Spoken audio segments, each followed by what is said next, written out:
Assalamu alaikum wa rahmatullah. Everyone, welcome. A'udhu billahi minash shaitanir rajim. Bismillahir rahmanir rahim. رب اشرح لي صدري ويسر لي أمري واحلل عقدة من لساني يفقه قولي واجعل لي وزيرا من أهلي هارون أخي اشتد به أزري وأشرك في أمري كي نسبحك كثيرا ونذكرك كثيرا إنك كنت بنا بصيرا لا حول ولا قوة إلا بالله العلي العظيم وصل اللهم على محمد وعلى آله وأصحابه وأتباعه وسلم ربنا اغفر لنا وارحمنا وأنت خير الراحمين آمين والحمد لله رب العالمين. Inshallah, we will continue reading the section from the words and the 22nd section, then the first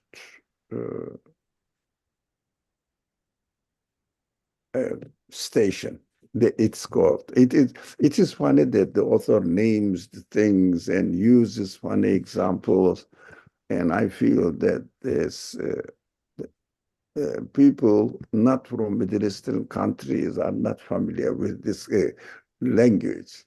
So what is station? We know chapter and subtitles under the chapters. We don't know what station is. We are talking about the train station. What station? What are you talking? So what we will get used to it, and also some examples or story like telling through examples, giving examples, may sound also strange. I understand, and we are going to talk about them, inshallah, and explain what he really means as much as we understand. So there were two people, and these two people, one of them acknowledged that this huge universe is a meaningful existence, has a meaningful existence, and must be acknowledged that he must have a conscious owner and a creator, ruler, administrator,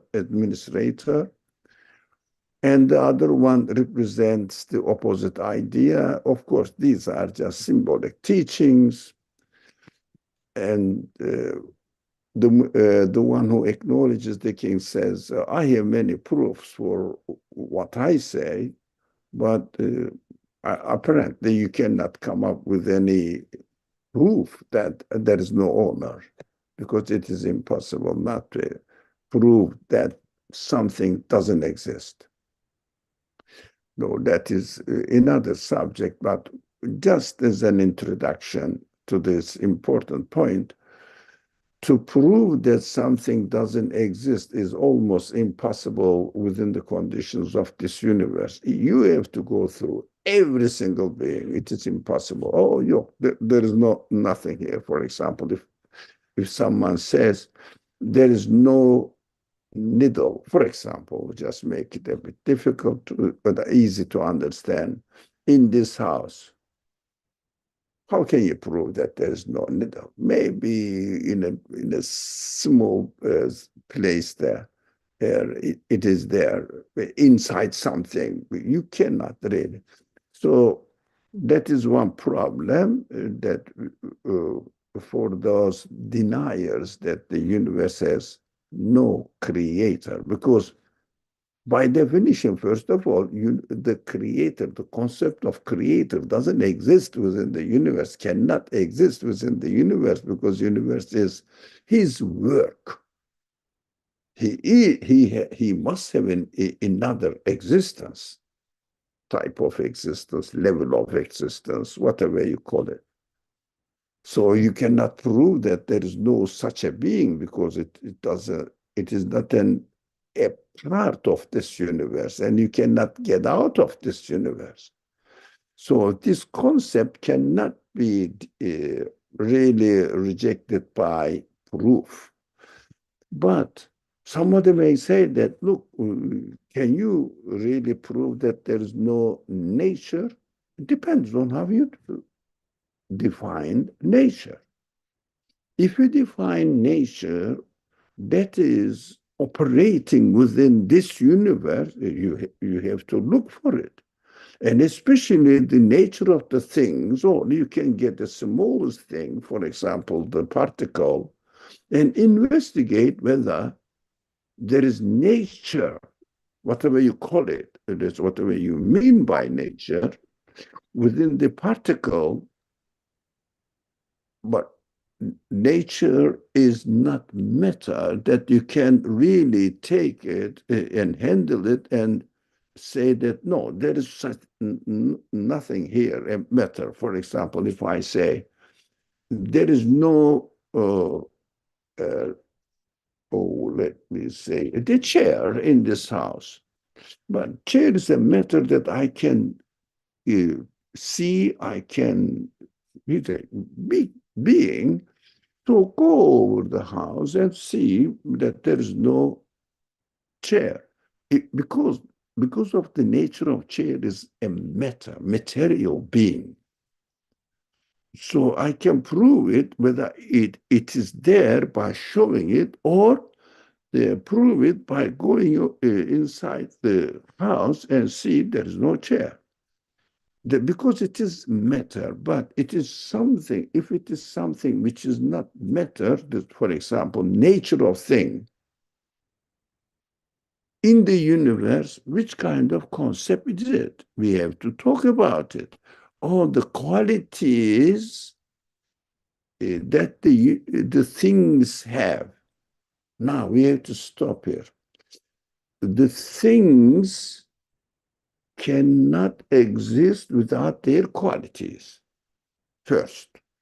The second, the things cannot give existence to themselves, so the qualities cannot exist by themselves. We have to question, can matter will be the source of existence of the qualities manifested in it?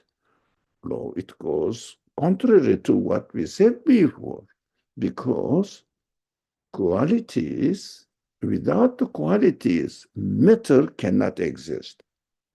How can you say that qualities within the matter, I will find it? No, that is what matter is. That is what creation, the things are. So I cannot say that my material body created my human qualities.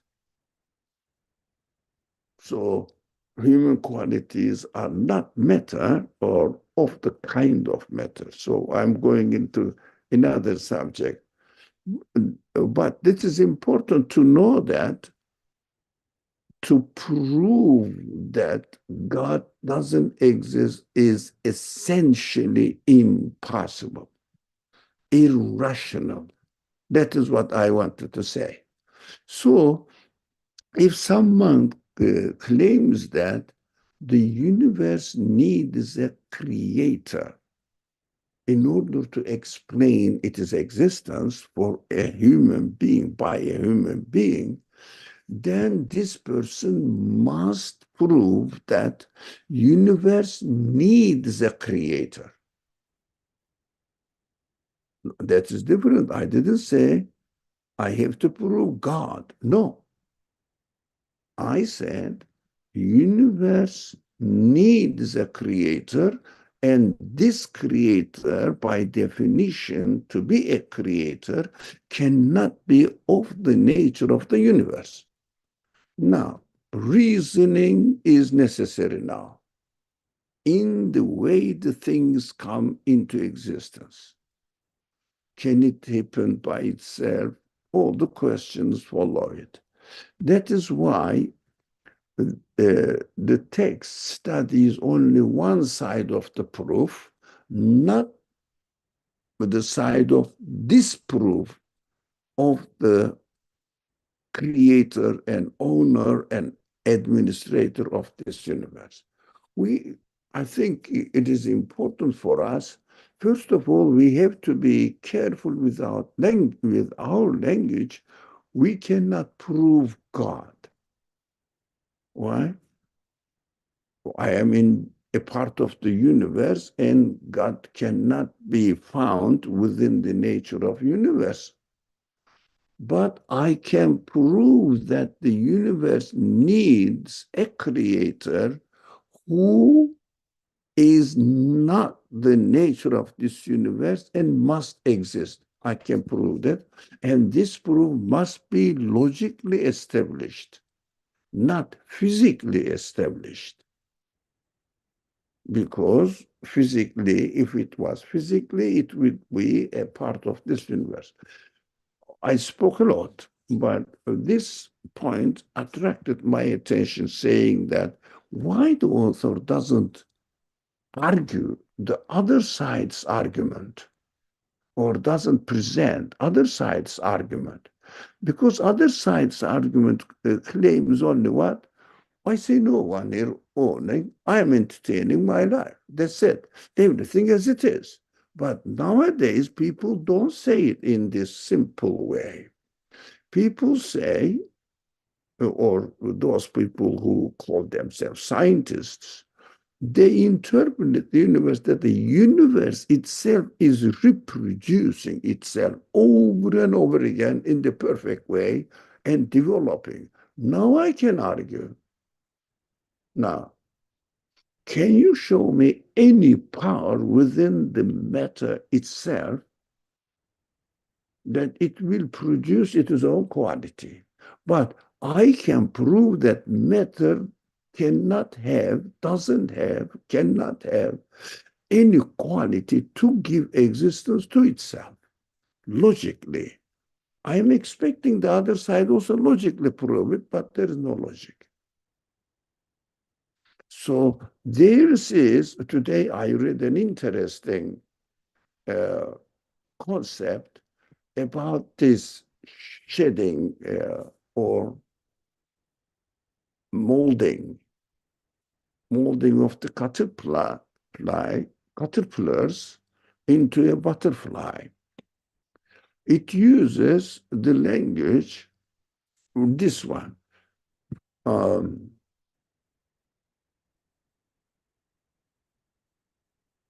What was the word? I see. No. It is fascinating. Look at the language. It is fascinating to see this metamorphosis process. It is fascinating to see this metamorphosis processes. I said, fascinating, but how do you explain it materially or materialistically? Sorry. You see that this fascinating metamorphosis process is taking place in the life journey of a caterpillar to become a butterfly. How the matter turns itself into a butterfly while it was a caterpillar. Fascinating. It is not an explanation. Do you notice? It is not an explanation at all. That it is fascinating, but how can you say that it is naturally happening by itself, by the actions of its material elements? Crazy. So I feel pity for these people. Okay, that is enough. That is enough for digression from the way we have been reading. So I think we have a lot to read.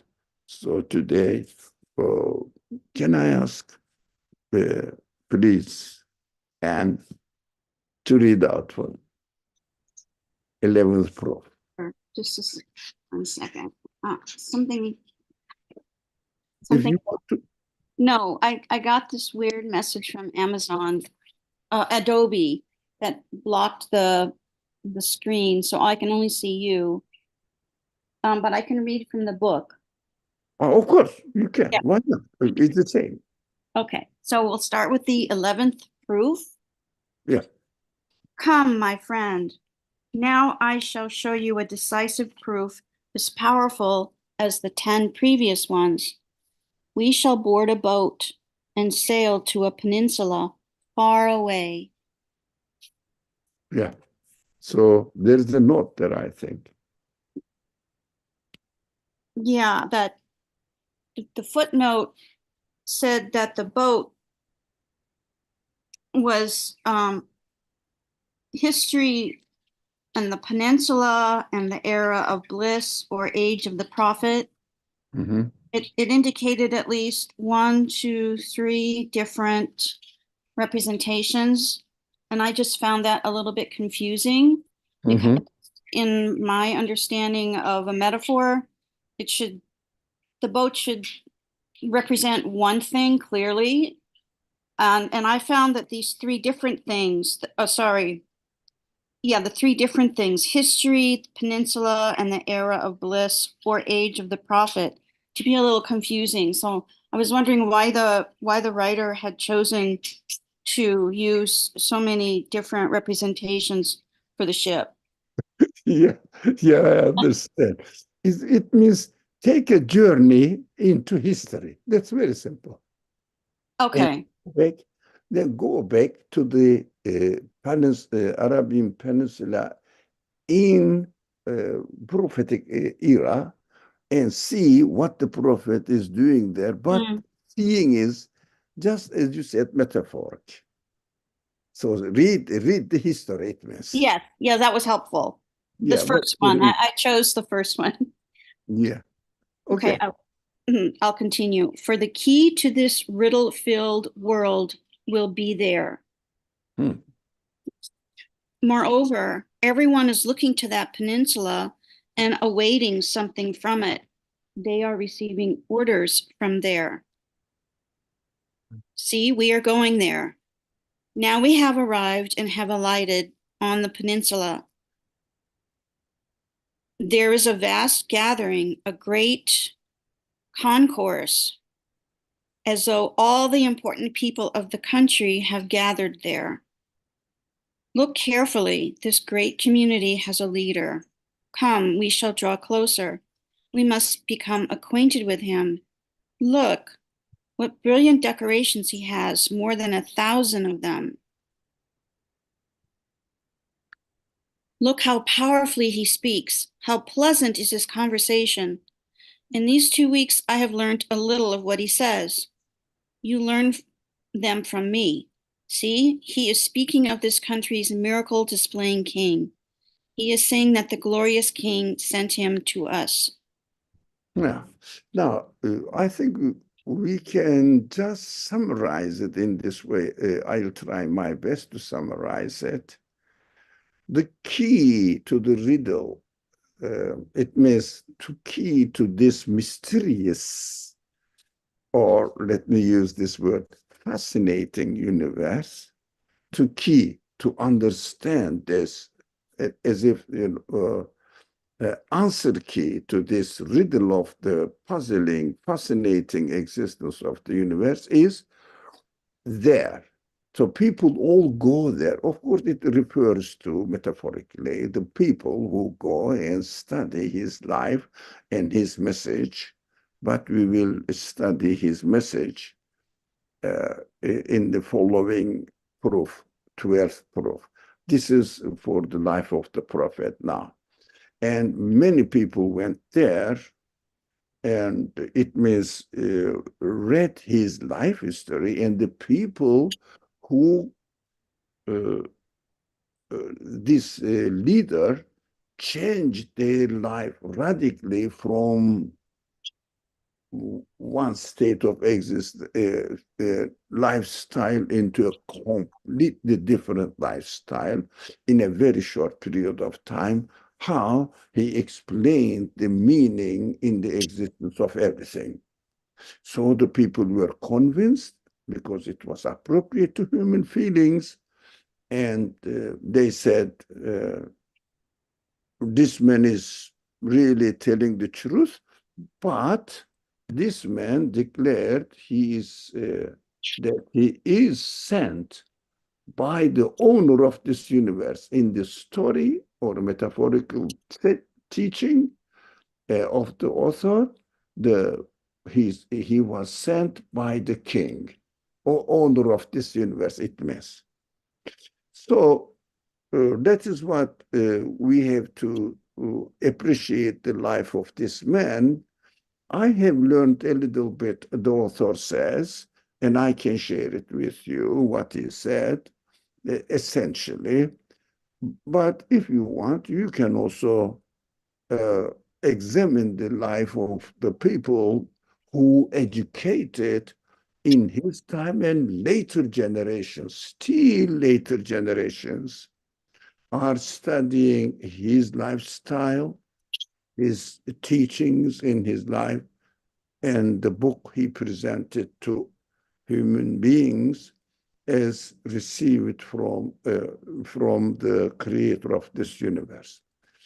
So you can benefit from it, but without studying, without knowing, you don't know what is going on really as an answer to the puzzling appearance of this universe.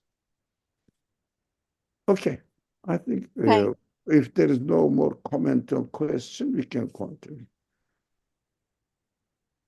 And he is displaying such wonders that they leave no doubt that he is his special envoy. Look carefully. It is not only the creatures on this peninsula that are listening to what he says. He is making the whole country hear in a wondrous fashion. For near and far, everyone is trying to hear the speech here. It is not only humans that are listening, animals are listening too. Look, even the mountains are listening to the commands he brought, so that they are stirring in their places. And the trees too move to the place that he indicates. He brings forth water from wherever he wishes. He even makes his fingers like a spring of kapwar and gives to drink from them. Look at his sign. An important lamp in the dome of this palace splits into two. The lamp meaning the moon. Yeah. That means this country, together with all its beings, recognizes that he is an official and envoy. They heed and obey him as though knowing that he is the most eminent and true interpreter of an unseen displayer of miracles and the herald of his dominicality, discloser of his talisman, and a trustworthy envoy delivering his commands.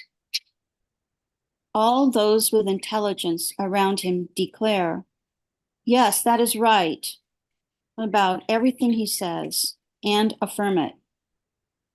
Indeed, through submitting to his signs and commands, the mountains and trees in this country and the huge light that illuminates it say, yes, yes, everything you say is true.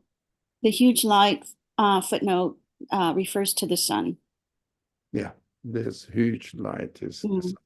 No, thank you. Excellent. Excellent reading, mashallah. So well, I can understand 2 points here. One is referring to the miracles that the prophet displayed on occasions in his life, but he didn't say that I am making them. I am able to do all this. No, he said, the creator of the universe who sent me to you as an envoy who is displaying that what I claim to be his envoy is confirmed by him, because only the creator of the universe can change the order of the creation, order in the creation of this universe. So by changing the order of the universe, for example, tree moves from one place to another as the prophet prays, please, I need this tree, not there, here. And his prayer is answered. Not always, but occasionally. And the people saw it and recorded historically. That's why we went on the historical journey, or a journey into history.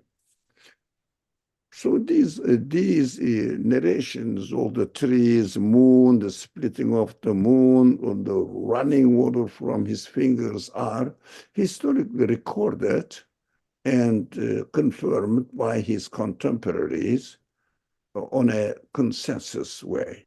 So no one really rejected that they have experienced as miracles. Some of the miracles happened while the prophet was with a small group of people. Some of them happened in a huge crowd. For example, in one of the let's say, journey from the city of Medina to another tribe's place. So while they are going there, so the army, the people, all the people, around 400 people with him, uh, were left without any water. And they said, oh, the prophet of messenger of God, we don't have any water, or what shall we do now? He said, okay, is there anybody who has some water? This is recorded, it's a very strong, and 400 people witnessed it.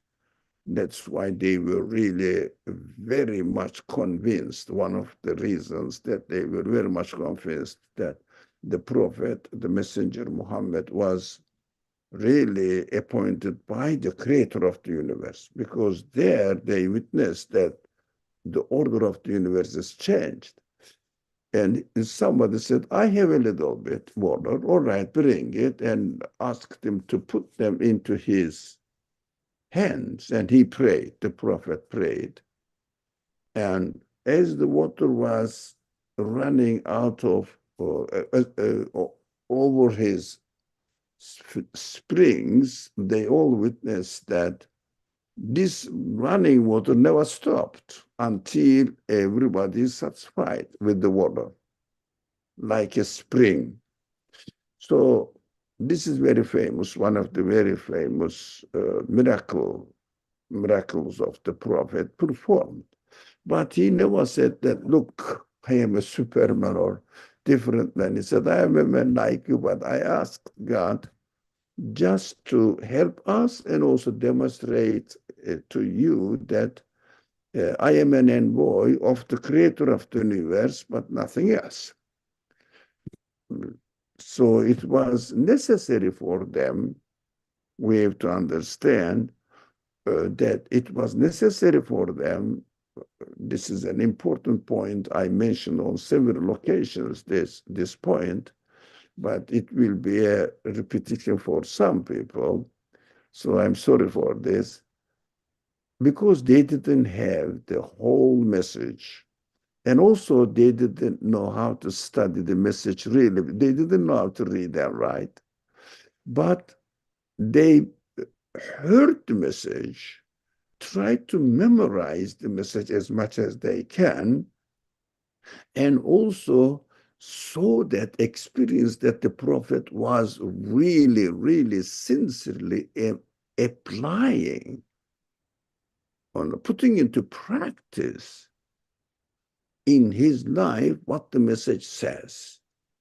It was really received, the message was received by the prophet himself, as you and I receive the message and benefit from it, and put it in practice in our life. He was doing the same thing. It means the message of God, he received it.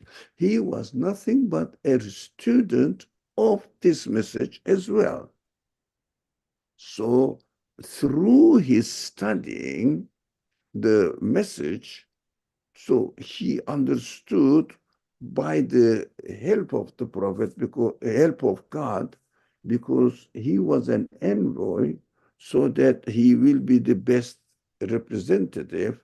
Of course, he cannot be the best representative by himself, but under the education of God, he was prepared to understand the message at the best level and present it to the people so that they will see the application, accomplishment of this message in the form of a human being practiced here on earth. So we can now, the Quran speaks, let's say, on theoretical base, but I need a practical application of it. So Prophet's life experience is my application uh, form, so that I will take it from him. This is called the prophetic tradition in the Islamic narration or Islamic sciences, which is called hadith narrations, and prophetic examples, sunnah, which is called by Muslims, they use sunnah a lot because it is very essential for us. That is one side of it. The last of the sentences, it says, uh, it, the huge light, this one I'm marking on the screen, the huge light, the sun that illuminates it, says, why it doesn't say, I see the signs, that's why it is plural say. But the way I read it, it must be the sun illuminates it illuminates what he claims and says, yes, yes, everything you say is true. This is important because we don't hear the sun speaking. Yes, yes, it is true. The way he exists, the way he is employed, it it is made of matter at the end of the day. So it cannot really, consciousness cannot know how to produce uh, light energy and fusions. These are all the way it is created. Briefly, as the way it is created demonstrates that it is not doing anything by itself and it cannot be happening accidentally. It is a well arranged creation and demonstration of the qualities of its maker. The way it exists says what the prophetic message said was true, confirms it, because prophetic message says everything is created by the owner of this universe. There is no other creator in the universe. That is what my extended summary, it is not a summary, but I cannot do better than this. If someone can do it, I will love it. Okay. I mean, if there is any comment, definitely, let me see. Feriha right? How can I relate to them, and to what capacity can I relate to them, if any? Also, am I being told of these miracles as information so that I can believe in prophethood? No, no.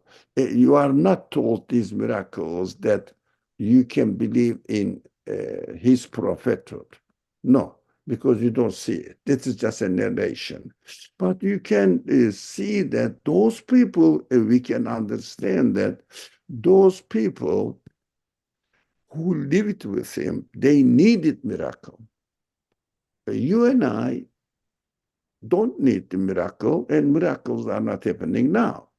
But the miraculous way of creation is happening in order to confirm what the Quran is saying, the Quran is saying this, but if we cannot trust the Prophet Muhammad, I cannot say that the Quran is word of God because he brought something strange. So in order to understand that this message proves his prophethood for me. But the first contemporaries of the prophet didn't have the whole message. They didn't have, as we have the message altogether in a book form. They heard some sentences and experienced his life. So they needed miracles to have confidence in them so that not they are going to take it for granted because of the miracles, but they are going to take the prophetic teachings or the messages he brings to them, he brought to them seriously. Why? Oh, this man is not what he's doing is not what he can do. It's obvious. So he cannot produce water, which is enough for 400 people from his own finger. That is obvious. So they took it seriously, and they must also take the message he brought to them. The messenger brought to them seriously and pay attention to it, but expect that this message is confirmed by the creation, because the creation of the universe can only be explainable if we refer it to an absolute being. And the Quran says, the message the Prophet brought to us says, I am the verbal expression of what I have done in the universe. So I have to see the coherence, compatibility between these two. So I can make it now, but 1400 years ago, those illiterate people cannot make this comparison. So they needed miracles. But you and I now don't need the miracles. But we are hearing the narrations. Also, it makes us feel more confident. That is what we can relate, how we relate the narrations of the prophetic messengers to us. For example, if you see the Christendom, all the Christian people are amazed by the narrations of the miracles of the prophet Jesus. But the only difference is, yes, Prophet Jesus' miracles are confirmed in the Quran as well. But the only difference, Christian theology interprets it as the act of Jesus himself. It contradicts Quranic teaching that any creatures cannot change the order of the universe, cannot create anything by themselves. Everybody has to obey the order and ask the creator to create the result from the creator of the universe. So when we obey the order, it means we are asking the creator to create what I needed.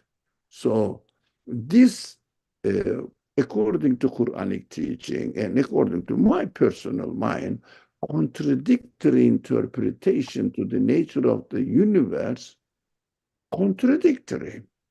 A part of the universe cannot be the creator of it. But they say, no, no, no, he is not a part of the universe.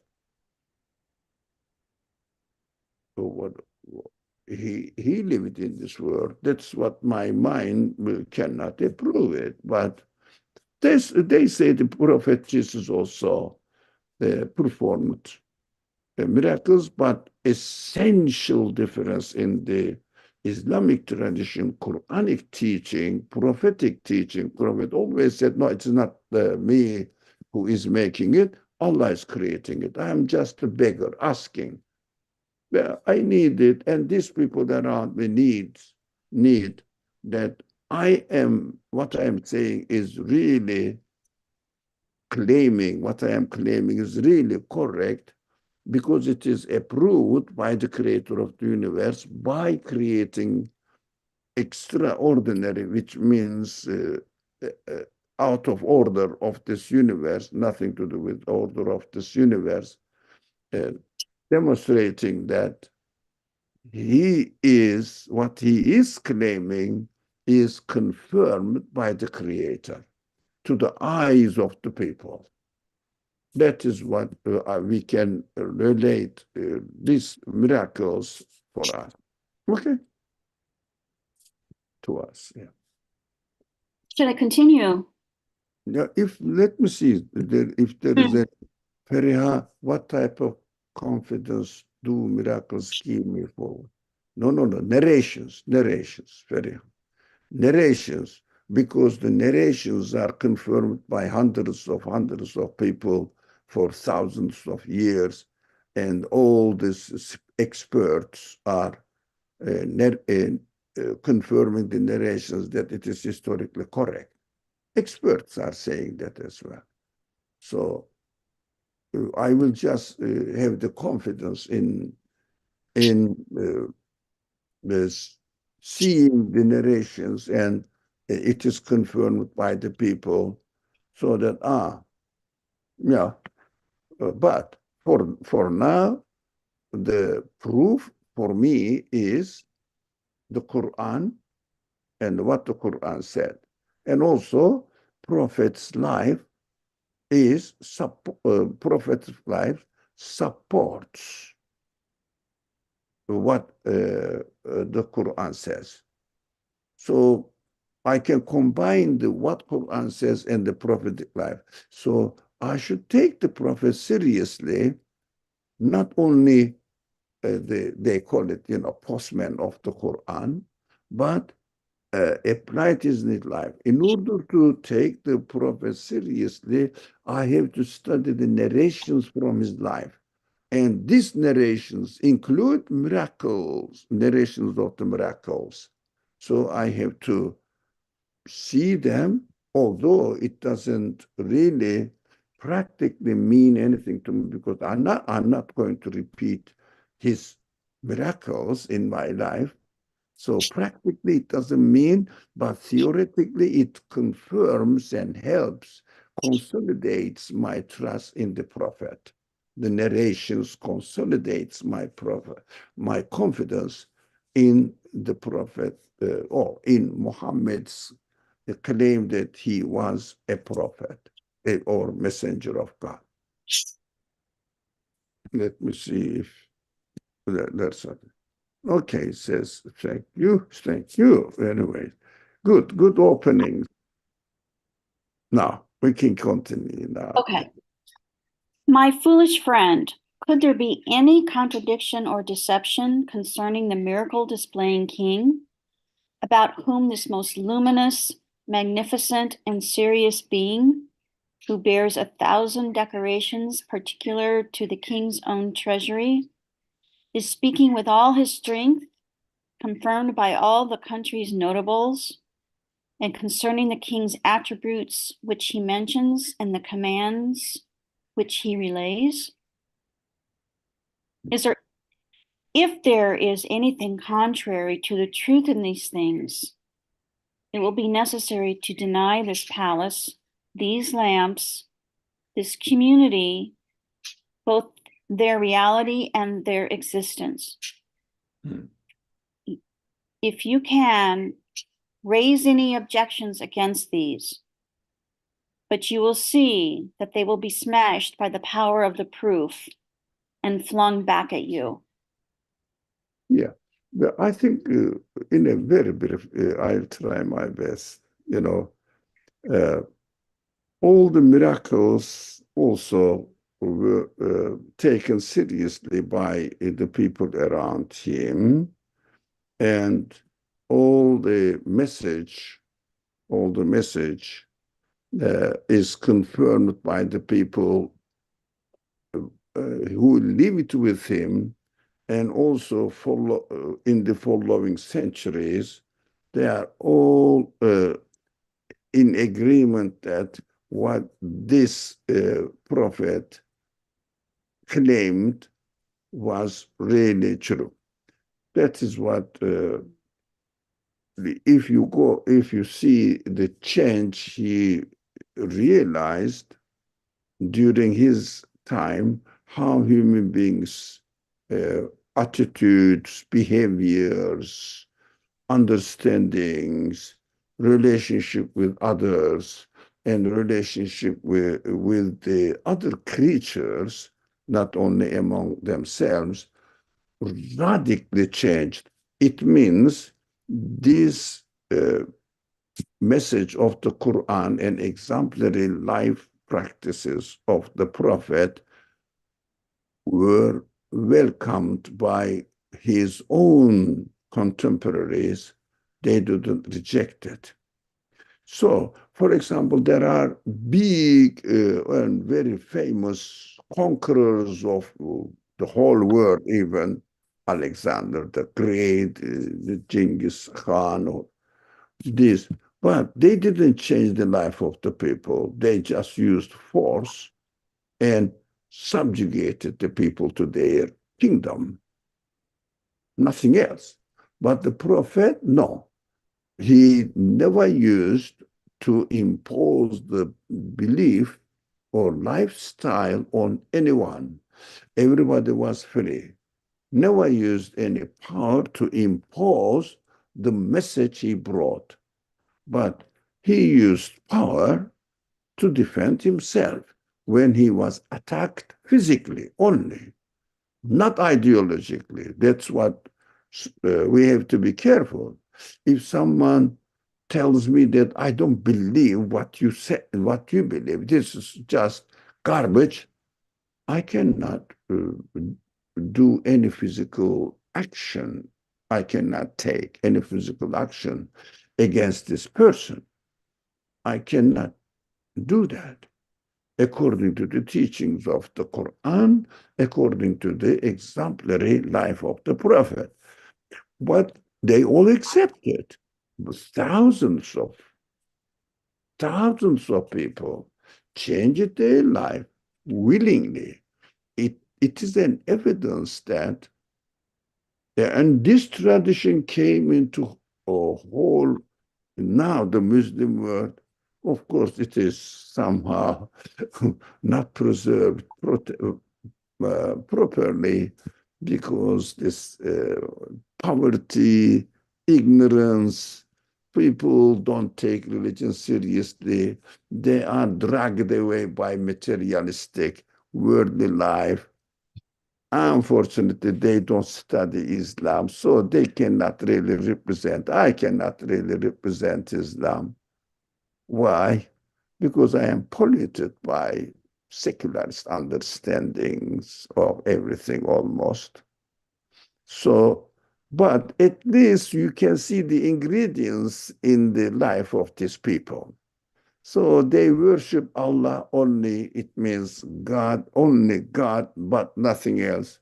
I am very, very, for example, happy praying with innocent people from Muslim countries, um, together with them in congregation, and they bow down, they stand up, they go to prostration. I see them, I look at them, they don't worship anything else in this world at all. Only they say Allahu Akbar, Subhanallah. That means a lot. That means a lot.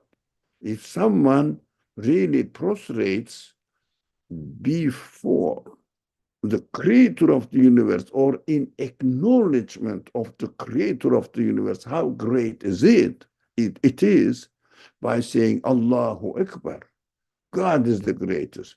It means they are at least theoretically throwing away all the created beings, claiming that or understanding that they are not the source of existence of anything.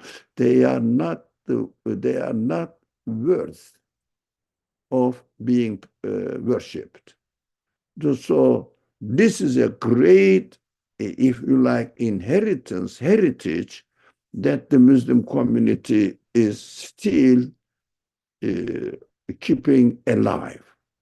So we know that this change is only possible through the teachings of the Quran, only because it is the only source which emphasizes that absoluteness of the creator must be acknowledged by the people, and the universe witnesses to it.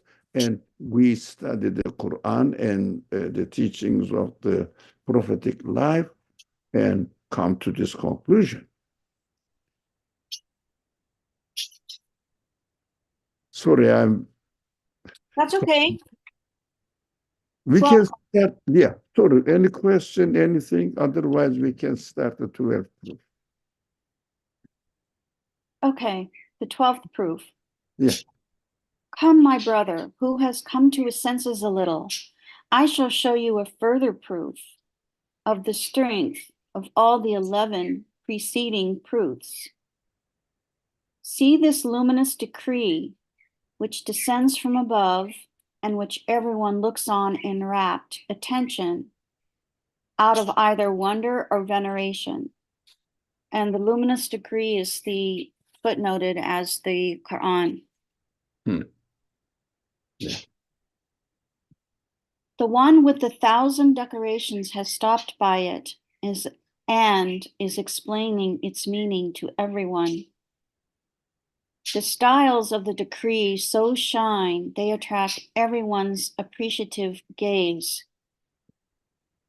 And it speaks of matters so important and serious that everyone is compelled to give ear to them.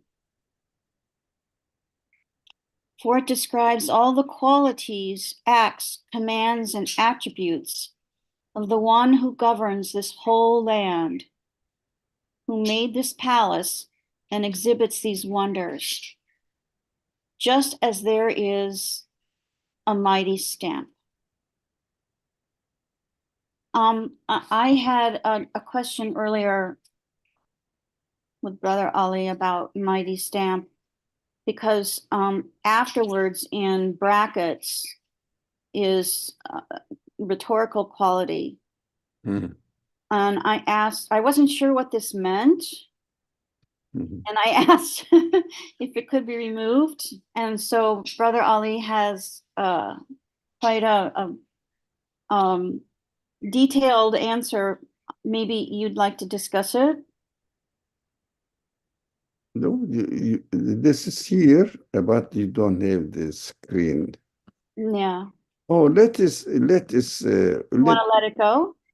yeah, I kept it on the side. Oh, okay. Okay. Yeah, it is available on the page, Okay, sure. electronical page, of course. Okay, perfect. Now, it means the quality of the language of the Quran, the consistency of the ideas in it, and supported by the very, very delicate language of the Quran. It is so interesting. But if you are reading the Quran from either Arabic, just reading it from the book, Mus'haf, or translation, impossible to see it. You have to know the Quranic grammar and see how the words are arranged, how the words are really morphologically changed the form.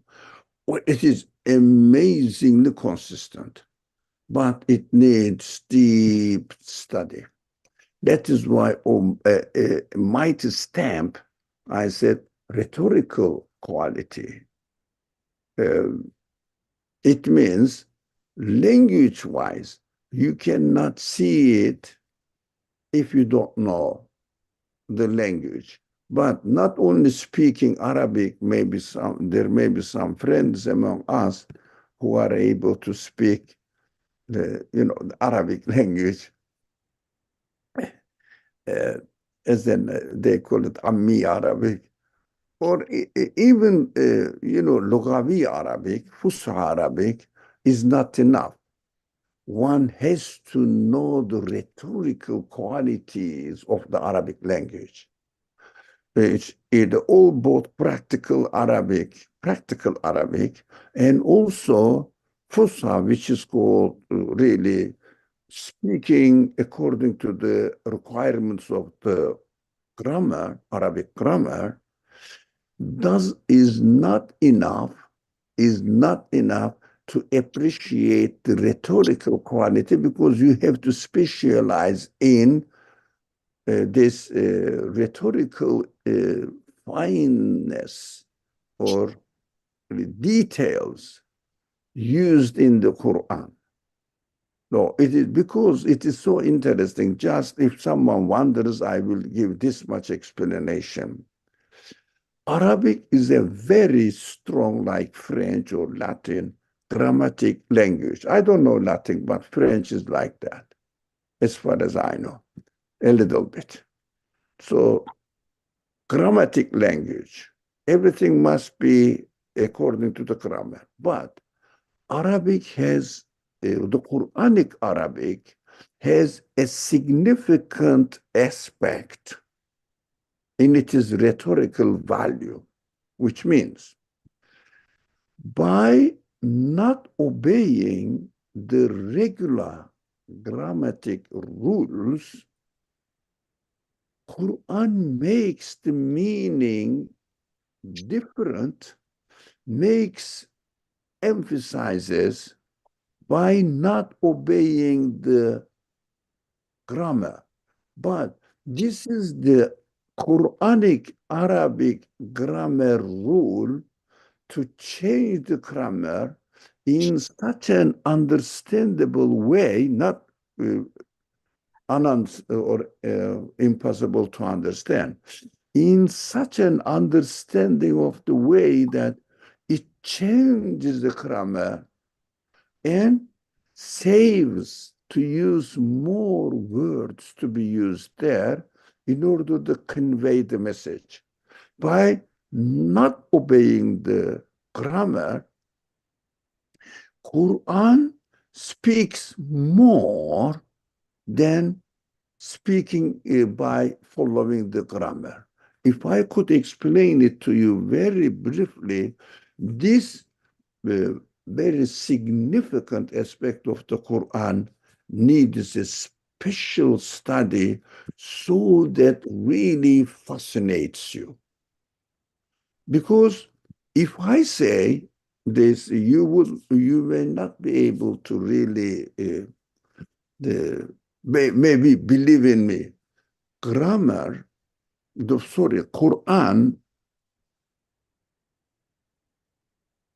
not doesn't follow the grammar, Arabic grammar, more than following the Arabic grammar. So you have to know this all subtleties there. So that but it doesn't mean that the sentence doesn't become meaningless. On the contrary, for example, if you say the Quran is, let's say, 400 pages, okay, I would say because of this quality of the Quran, the speech of God, it makes it 3 times more pages. If it followed the grammar and benefited from the change of the grammar and expand the meaning. That is why scholars wrote volumes of books, not only 400, 1,000 pages, 8,000 pages of each volume, and wrote 30 volumes of the book to decipher this aspect of the Quran. unbelievable. Well, as far as I could study, unbelievably miracle. Nothing can a human being realize this. A human being can realize it. Impossible. So Quran is very concise. Okay, that's it. So there is no need to repeat. Quran is very concise, but speaks a lot in his being concise or conciseness. That is the miracle. Miracle, this might stamp is here described. Okay. Anyone? Otherwise, let's read the short in short section. And it is the conclusion of what we have been talking. So next time, inshallah, we can start from the second station. Any comment? No. Can we read it, please? Yes, This is the in short. conclusion of what we have been talking. In short, the supreme decree shows the supreme being as clearly as the sun, so that anyone who is not blind can see it. Yeah. My friend, if you have come to your senses, this is enough for now. If you have something to say, say it. In reply, the obstinate man said, I can only say this in the face of these proofs of yours. All praise be to God, for I have come to believe. And I believe in a way bright as the sun and clear as daylight, that this country has a single king of perfection, this world a single glorious owner, this palace a single, I'm not sure even how to, but both beauteous maker. Yeah. May God be pleased with you. Yeah. For you have saved me from my former obstinacy and obstinacy and foolishness. Each of the proofs you have showed was sufficient to demonstrate the truth.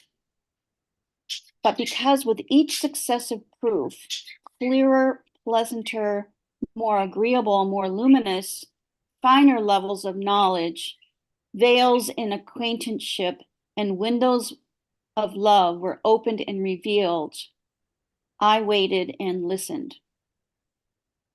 That's it. Okay. There is a footnote here, I think. Yeah. Yeah. Okay. Do you want me to read it? Yeah, let's finish it. Okay. The story in the form of comparison indicates the mighty truth of divine unity. Sorry, I'm going to start again. The story in the form of a comparison indicating the mighty truth of divine unity and belief in God has reached its conclusion. Through the grace of the most merciful, the effulgence of the Quran, and the light of belief, we shall now set out 12 flashes and an introduction from the Son of true divine unity, corresponding to the 12 proofs in the story.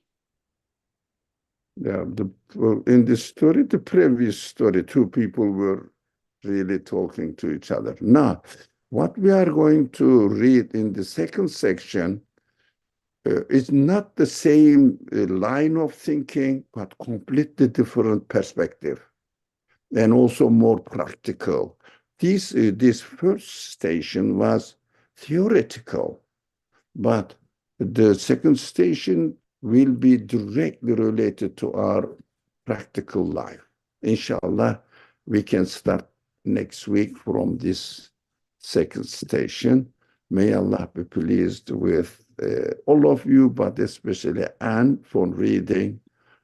Inshallah, I'll see you next week. Yes, thank you. Thank you very much. Thank you. I really appreciate your sure. reading.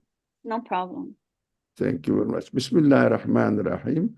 سبحانك لا علم لنا إلا ما علمتنا إنك أنت العليم الحكيم وآخر دعواهم أن الحمد لله رب العالمين.